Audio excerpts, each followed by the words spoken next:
ये विद्यार्थियों, आपका पुनः स्वागत है। आज हम जो विषय पढ़ने जा रहे हैं, संविधान के बारे में हम आज एक नया टॉपिक, जिसको हम nature of Indian constitution, Bharat के संविधान की प्रकृति क्या है, इसके बारे में हम चर्चा करेंगे। इसके बारे में हम जानकारी प्राप्त करेंगे।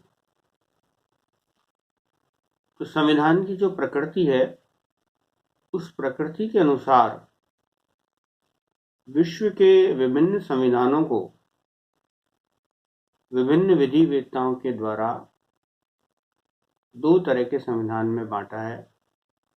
एक तो एकात्मक संविधान और एक संघात्मक संविधान। एक तो यूनिटरी कॉन्स्टिट्यूशन, एकात्मक संविधान, और फेडरल कॉन्स्टिट्यूशन, संघात्मक संविधान। एकात्मक संविधान क्या है, संघात्मक संविधान क्या है?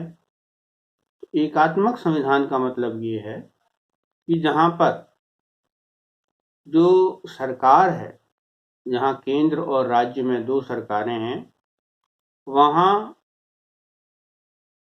जो अधिकार हैं वो केंद्र के पास अधिक हैं और राज्यों की सरकारों के पास कम है। और राज्य की जो सरकार है, एक तरह से केंद्र के अधीन रहते हुए कार्य करती है। ऐसे विधि व्यवस्था को, ऐसे संवैधानिक व्यवस्था को हम एकात्मक संविधान के नाम से जानते हैं, एकात्मक संविधान के तौर पर उसको मानते हैं। जबकि संघात्मक संविधान, फेडरल कॉन्स्टिट्यूशन का मतलब ये है कि जहां राज्य और केंद्र की जो सरकारें हैं, वे दोनों अलग अलग हैं, दोनों स्वतंत्र हैं, स्वतंत्र रूप से अपने अपने क्षेत्र में उनके द्वारा कार्य किया जाता है। समन्वयकारिता, दोनों सरकारों के मध्य समन्वयकारिता से कार्य किया जाता है। इस प्रकार की जो व्यवस्था है, उस व्यवस्था को संविधान की प्रकृति के तौर पर हम मानेंगे कि ऐसा जो संविधान है वो एक संघात्मक संविधान है, फेडरल कॉन्स्टिट्यूशन है। संघात्मक संविधान के तौर पर उसको मान्यता देंगे। भारत के संविधान के बारे में जो विधि वेत्ता हैं, वे मानते हैं कि कुछ विधि वेत्ता हैं वो इसको संघात्मक न मानते हुए एकात्मक संविधान मानते हैं, और वो कहते हैं कि इसमें एकात्मकता के तत्व अधिक हैं। दो विधि शास्त्रियों का मैं जिक्र करना चाहूँगा, जो कि इस संविधान को संघात्मक न मानते हुए एकात्मकता के तौर पर मानते हैं। उनमें दोनों ही विधि शास्त्रियों के नाम हैं, प्रोफेसर वियर्स और प्रोफेसर जेनिंग्स। प्रोफेसर वियर्स और प्रोफेसर जेनिंग्स भारत के संविधान को संघात्मक संविधान की श्रेणी में नहीं रखते हैं, जबकि जो भारत की संविधान बनाने वाली संविधान निर्मात्री परिषद के प्रारूप समिति के जो अध्यक्ष डॉक्टर भीमराव अंबेडकर थे, उनके द्वारा ये स्पष्ट उल्लेख किया गया है कि हम सब जो संविधान निर्मात्री परिषद में हैं, इस बात से पूर्णतः एकजुट होकर के हम इस बात से सहमत हैं कि जो भारत का जो संविधान है वो एक संघात्मक संविधान है। संघात्मक संविधान के तौर पर ही इसको हमने मान्यता दी है।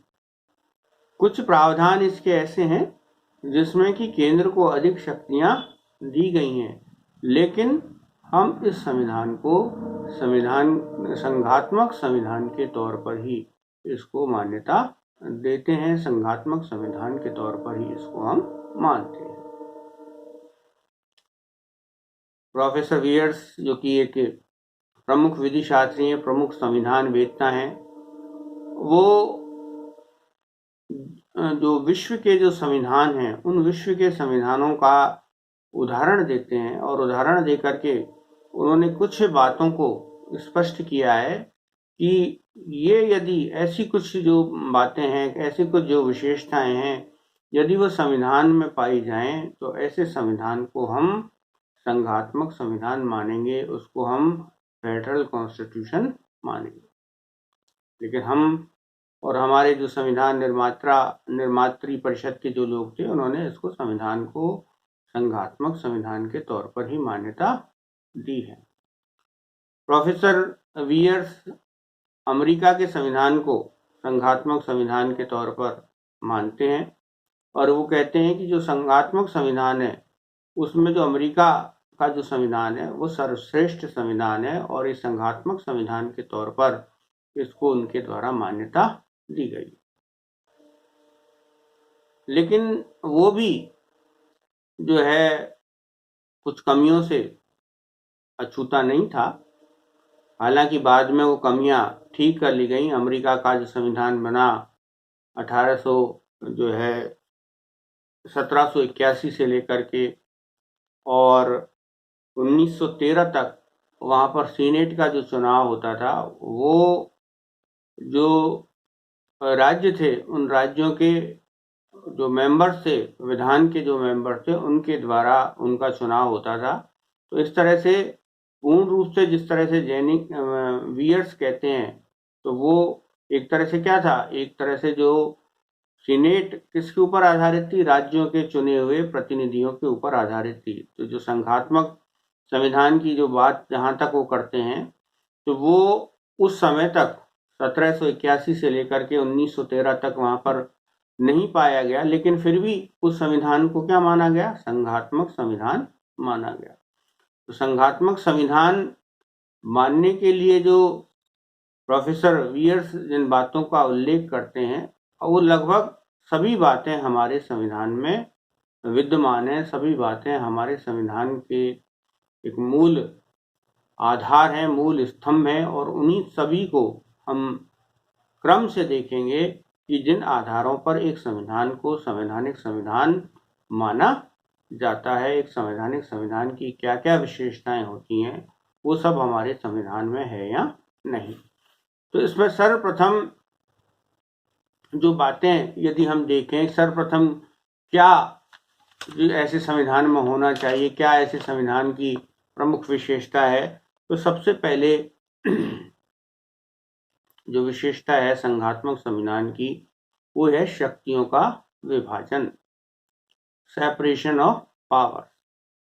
शक्तियों का विभाजन का तात्पर्य है कि केंद्र और राज्यों में शक्तियों का विभाजन होना आवश्यक है। संघात्मक संविधान में केंद्र अपनी शक्ति का प्रयोग करेगा, अपनी शक्ति जहां है, जिन शक्तियों का संविधान में उसको हवाला दिया गया है, प्रावधान दिया गया है, उन शक्तियों का प्रयोग केंद्र सरकार के द्वारा किया जाएगा और जिन शक्तियों का संविधान में ये जिक्र है कि उनके राज्यों के द्वारा पालन किया जाएगा, तो ऐसा राज्यों के द्वारा उसका पालन किया जाना चाहिए। तो ये इस तरह की जो शक्तियां हैं उनका सेपरेशन होना चाहिए, पृथक्करण होना चाहिए। जो है अलग अलग शक्तियां किन सरकारों के द्वारा, किन सरकारों के मार्फत इस्तेमाल की जाएंगी, उनका बंटवारा ऐसे संविधान में होना चाहिए। तो हमारे यहाँ देखेंगे कि हमारे यहाँ इस तरह की व्यवस्था है जिसमें सप्तम अनुसूची में केंद्र और राज्यों को अलग अलग विषय दिए गए हैं, जिन पर केंद्र कुछ विषयों पर, राज्य कुछ विषयों पर अधिकारता रखता है और उन पर वह विधि बनाने का उसको अधिकार प्रदान किया गया है। तो ये जो विशेषता है हमारे संविधान में भी ये विद्यमान है, हमारे संविधान में भी इसको मान्यता प्राप्त है। हमारे संविधान में लिखित रूप से इस बात को स्पष्ट किया गया है कि किन मामलों में संघ को अर्थात केंद्रीय सरकार को अधिकारता होगी कानून बनाने की और किन मामलों में राज्य सरकार की, राज्य की विधानमंडल को अधिकारता होगी कानून बनाने की। तो प्रथम जो विशेषता है उसको हम पूर्ण करते हैं और संघात्मक संविधान की जो विशेषता है उसको हम पूर्णता की ओर रखते हैं। हमारे संविधान में भी ये विशेषताएं दी गई हैं, स्पष्ट की गई। दूसरी बात, जो संविधान है, संघात्मक संविधान में संविधान की सर्वोपरिता का सिद्धांत अपनाया जाना चाहिए। Supremacy of the constitution. Supremacy of constitution का तात्पर्य है कि सरकार के जो तीनों अंग हैं सॉरी, न्यायपालिका, विधायिका और कार्यपालिका, इन तीनों को संविधान के अनुरूप कार्य करना होगा। संविधान की सर्वोच्चता का सिद्धांत संघात्मक संविधान का एक प्रमुख विशेषता है, एक प्रमुख उसका एक पिलर है। इसके अनुसार ही उनको कार्य करना होता है। जैसे कि अमेरिका में संविधान के सर्वोच्चता का सिद्धांत अपनाया गया है, वैसे ही भारत में भी संविधान की सर्वोच्चता का सिद्धांत को मान्यता दी गई है, अपनाया गया। सभी जो संस्थाएं हैं, चाहे हो कार्यपालिका हो, विधायिका हो, न्यायपालिका हो, अपनी जो शक्ति है वो प्राप्त करती हैं संविधान से, और संविधान को ही भारत में सर्वोच्च माना गया है। इंग्लैंड में जिस प्रकार संसद सर्वोच्च है, भारत में संसद की सर्वोच्चता के सिद्धांत को अपनाया नहीं गया है। भारत में किसकी सर्वोच्चता है? भारत में संविधान की सर्वोच्चता है। यदि संसद भी संविधान के अनुरूप कार्य नहीं करेगी तो न्यायालय उसको भी रोक सकता है, न्यायालय उस पर भी रोक लगा सकता है। और ये तीनों ही अंग संविधान के प्रति निष्ठ हैं, संविधान के अनुसार कार्य करने के लिए बाध्य हैं, उनके अनुसार ही ये कार्य करते हैं। तो ये जो कंडीशन जो प्रोफेसर वियर्स लगाते हैं संविधान के ऊपर, तो हमारे संविधान के द्वारा भी पूर्ण रूप से इसकी पूर्ति की जाती है। तो ये कहना उचित नहीं है कि हमारे संविधान संघात्मक संविधान नहीं है। तीसरी बात, लिखित संविधान, रिटन कॉन्स्टिट्यूशन। जहां भी संघात्मक संविधान है, ऐसे संविधान को लिखित होना आवश्यक होता है। लिखित का मतलब रिटन, केवल जबानी जमाखट से काम नहीं चलेगा, क्योंकि केंद्र और राज्यों का, जैसा कि आप देख रहे हैं कि केंद्र और राज्यों में शक्ति का विभाजन है, तो शक्ति का विभाजन तभी होगा जबकि संविधान लिखित होगा। बिना लिखे तो शक्तियों का विभाजन नहीं हो सकता है। राज्य सरकार अपनी कहेगी कि ये शक्ति तो मेरी है, केंद्र सरकार कहेगी ये शक्ति तो मेरी है। तो लिखित होना आवश्यक होता है। संविधान का लिखित होना होगा तभी वो सर्वोपरि होगा। तो जो दोनों ऊपर की जो शर्तें अभी तक हमने पढ़ी हैं वो तभी पूर्ण हो सकती हैं जबकि संविधान क्या होगा? लिखित होगा। क्योंकि केंद्र और राज्य की जो स्थापना हुई है वो संविधान के अनुरूप दोनों में एक संविदा के माध्यम से, या कहें दोनों की आपसी समझ से संघ का निर्माण हुआ है। राज्य और केंद्र मिलकर के संघ का निर्माण कर रहे हैं। कई राज्य मिलकर के संघ का निर्माण कर रहे हैं, फेडरल का निर्माण कर रहे हैं। तो ऐसी स्थिति में संविधान का लिखित होना बहुत आवश्यक है।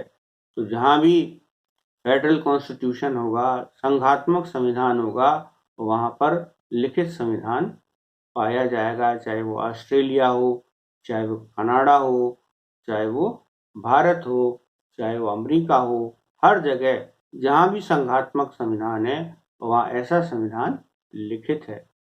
जबकि जहां एकात्मक संविधान है वहां अलिखित संविधान भी हो सकता है। जैसा कि ब्रिटेन का जो संविधान है वो अलिखित है, परंपराओं पर आधारित है। वहां न तो संविधान लिखित है और न ही वहां पर संविधान की सर्वोच्चता के सिद्धांत को अपनाया गया है।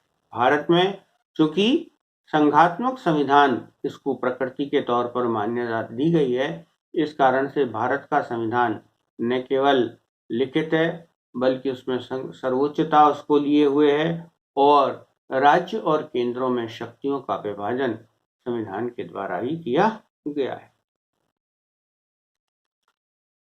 जो चौथी बात है वो है संविधान की अपरिवर्तनशीलता, rigidity of the Indian constitution, rigidity of the constitution. संविधान परिवर्तनशील होता है, संविधान में परिवर्तन की व्यवस्था होती है और होनी भी चाहिए, लेकिन ऐसे परिवर्तन जो कि संघीय व्यवस्था पर प्रश्न चिन्ह लगाते हों, उनका जो परिवर्तन है वो कठिन बनाया जाना चाहिए, वो सरल नहीं होना चाहिए।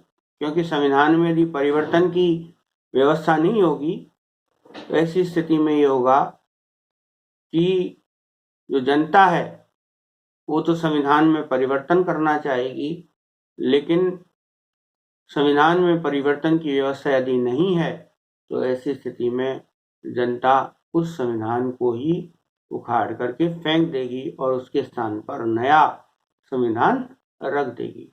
एक तरह से जो परिवर्तन की जो प्रणाली है वो संविधान के प्रेशर कुकर में सीटी का काम करती है। यदि प्रेशर बढ़ता है तो सीटी खुल जाती है, सेफ्टी वॉल है ये, और सेफ्टी वॉल खुल जाता है और प्रेशर कुकर को टूटने से बचा लेता है। इसी प्रकार संविधान की जो परिवर्तन की जो व्यवस्था है वो उसका सेफ्टी वॉल है। यदि ऐसा परिवर्तन की व्यवस्था नहीं होगी तो संविधान को ही क्या कर दिया जाएगा, संविधान को ही उखाड़ करके हटा दिया जाएगा। तो संविधान में परिवर्तन की व्यवस्था होनी जरूरी है, लेकिन परिवर्तन कैसा, संघ और राज्यों से संबंधित जो फेडरल सिस्टम से संबंधित जो परिवर्तन है वो कठिन बनाया जाना चाहिए, वो आसान नहीं होना चाहिए। यदि आसान होगा तो फेडरेशन नहीं चल पाएगा। हर व्यक्ति, हर संस्था, हर जो राज्य है वो अपने हिसाब से उसमें परिवर्तन करना चाहेगा। तो संविधान जो फेडरल कॉन्स्टिट्यूशन है, संघीय संविधान है, वो तभी चल सकता है, आगे बढ़ सकता है, जबकि ऐसा यदि उसमें परिवर्तन की व्यवस्था है। परिवर्तन की व्यवस्था हमको करनी होगी, लेकिन परिवर्तन की व्यवस्था, इसमें परिवर्तन की जो व्यवस्था है वो संघीय मामलों से संबंधित, केंद्र और राज्यों से संबंधित यदि कोई मामले हैं तो उनमें परिवर्तन की जो व्यवस्था है वो कठिन बनाई जानी चाहिए। तो ये विशेषता भी हमारे संविधान में स्पष्ट रूप से रखी गई है, जहाँ बहुत साधारण बहुमत से ही परिवर्तन हो जाता है।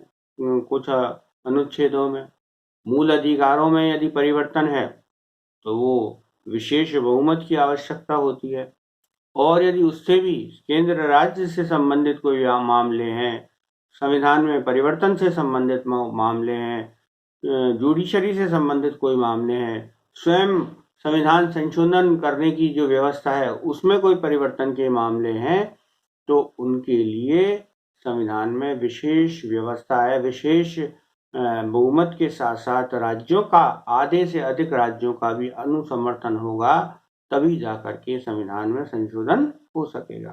तो ये जो शर्त है उस शर्त को भी भारत का संविधान पूरा करता है। भारत के संविधान में ये शर्त भी रखी गई है। इस कारण से संविधान की जो व्यवस्था है, संविधान की जो कहें फेडरलिज्म की जो व्याख्या है, वो संघीय संविधान की जो विशेषता है, वो चौथी विशेषता भी हमारे संविधान में पाई गई है, जहाँ पर कि जो संघीय मामलों से संबंधित जो व्यवस्था है उसमें आसानी से परिवर्तन नहीं किया जा सकता है। आसानी से परिवर्तन की उसमें कोई गुंजाइश नहीं है। उसमें परिवर्तन के लिए विशेष बहुमत और आधे से अधिक राज्यों का अनुसमर्थन होना अनिवार्य होता है। न्यायपालिका की अधिकारिता, न्यायपालिका का प्राधिकार या अधिकारिता, तो जुडिशरी है वो कैसी होनी चाहिए, संघीय मामलों में उसको प्राधिकार होना चाहिए, वो इंडिपेंडेंट होनी चाहिए, स्वतंत्र होनी चाहिए, क्योंकि संघ का जो जन्म है वो राज्य और केंद्र की एक कॉन्ट्रैक्ट पर हुआ है, एक संविदा पर हुआ है। तो ऐसी स्थिति में राज्य उस कॉन्ट्रैक्ट को अपने पक्ष के अनुसार, अपने पक्ष में लाभ होगा उसके अनुसार उसका इंटरप्रिटेशन, निर्वचन करना चाहेंगे। जबकि केंद्र सरकार क्या होगी, केंद्र सरकार अपने अनुसार उसका निर्वचन करना चाहेगी। ऐसे मामले दोनों में टकराव के भी आएंगे, राज्यों में भी टकराव होंगे। तो इन टकरावों से बचने के लिए संविधान में एक इंडिपेंडेंट जुडिशरी का होना अनिवार्य होता है। जहां भी फेडरल कॉन्स्टिट्यूशन है वहां पर स्वतंत्र न्यायपालिका का होना अनिवार्य है, स्वतंत्र न्यायपालिका का रहना आवश्यक है। तो भारत के संविधान में भी इस तरह की व्यवस्था की गई है जिसमें कि स्वतंत्र न्यायपालिका रखी गई है, केंद्र के स्तर पर भी और राज्य के स्तर पर भी। ये जो हाई कोर्ट हैं राज्यों में और इनकी जो अपीलेट कोर्ट है सुप्रीम कोर्ट, उसको प्रारंभिक क्षेत्राधिकारिता दी गई है, जिसमें कि राज्यों के मध्य विवाद होने पर, राज्य और केंद्र के मध्य विवाद होने पर सीधे सर्वोच्च न्यायालय में उसका निर्णय किया जाएगा, सर्वोच्च न्यायालय उसका निर्णय देगा। और सर्वोच्च न्यायालय जो बनाया गया है वो कैसा है, इंडिपेंडेंट है, वो किसी भी सरकार के अधीन नहीं है, संविधान के अनुसार उनको बनाया गया है और वह किसी भी प्रकार से किसी भी सरकार के अधीन नहीं है। तो न्यायपालिका का प्राधिकार की जो व्यवस्था जो प्रोफेसर वियर्स कहते हैं वो भारत के संविधान में भी स्पष्ट रूप से रखी गई है और स्वतंत्र न्यायपालिका की जो स्थापना है वो भारत में की गई है, जिससे कि वह केंद्र और राज्यों के मध्य यदि किसी प्रकार के विवाद उत्पन्न होते हैं तो वो विवादों को वो निपटा सके, स्वतंत्र रूप से वो निर्णय कर सके। इन सब बातों को प्रोफेसर वियर्स एक फेडरल कॉन्स्टिट्यूशन, संघीय संविधान के लिए आवश्यक मानते हैं। ये सभी जो विशेषताएं हैं वो भारत के संविधान में भी पाई जाती हैं, भारत के संविधान में भी वो सभी स्वतंत्रताएं हैं। लेकिन फिर भी प्रोफेसर वियर्स इसको क्वासी फेडरल कॉन्स्टिट्यूशन कहते हैं, अर्ध संघीय संविधान इसको कहते हैं। और वो कहते हैं कि संविधान एक जिसमें ऐसा संविधान है जिसमें कि एकात्मकता के गुण अधिक हैं, संघात्मकता के कम। इसी तरह प्रोफेसर जेनिंग्स भी इसको पूर्ण रूप से संघात्मक संविधान न मानते हुए ये कहते हैं कि एक ऐसा संविधान है, एक ऐसा संविधान है जिसमें कि एकात्मकता की तरफ झुकाव है, एकात्मकता की तरफ वो झुका हुआ है। जो कहते हैं कि federation with strong centralising tendency, एक federation with strong centralisation tendency, एक ऐसा फेडरेशन जिसमें कि एकीकरण का प्रबलता हो, ऐसा संविधान उनके द्वारा इसको घोषित किया गया है। और इस संविधान की जो बातें उनके द्वारा की गई हैं उनके भी कुछ कारण हैं जो संविधान में स्पष्ट किए गए हैं, संविधान में जो रखे गए हैं, जिनमें कि बहुत सारे प्रावधान ऐसे हैं जो वास्तविक रूप से कई बार एकात्मकता की ओर हमको ले जाते हैं। तो वे बतलाते हैं कि कौन कौन से प्रावधान ऐसे हैं जिन पर कि संघात्मकता न होकर के संविधान कैसा हो जाता है, एकात्मक हो जाता है। तो वो इसको भी जो हाईलाइट करते हैं, बतलाते हैं। तो हमको वो सब बातें भी देखनी होंगी और उसके पश्चात हमको निष्कर्ष निकालना होगा कि भारत का संविधान एकात्मक संविधान है या संघात्मक संविधान है। अब हम नेक्स्ट वीडियो में हम ये देखेंगे कि कौन कौन सी ऐसी बातें हैं, कौन कौन से ऐसे प्रावधान हैं जो कि भारत के संविधान को संघात्मक संविधान की तरफ न ले जाकर के एकात्मक संविधान की ओर ले जाते हैं। आप वीडियो देखते रहें, इनको लाइक करते रहें। जो वीडियो देखेंगे वो फायदे में रहेंगे, जो वीडियो नहीं देखेंगे वो घाटे में रहेंगे, क्योंकि किताबें बहुत बड़ी हैं, आपको ये पता नहीं है कि कौन सी चीज़ें इम्पोर्टेंट हैं, कौन सा चीज़ महत्वपूर्ण है। हम महत्वपूर्ण विषयों को आपको पढ़ाएंगे जिससे कि आपके अच्छे मार्क्स पर जो है आ सकें। और आपको पूरा ज्ञान उसका प्राप्त हो सके। संविधान ऐसा विषय है जो कि आपको हर प्रतियोगी परीक्षा से लेकर के हर इंटरव्यू में इसके संबंध में आपसे पूछा जा सकता है। तो आप, मुझे पूर्ण आशा है कि आप वीडियो को देखते रहेंगे और लाइक करते रहेंगे। धन्यवाद।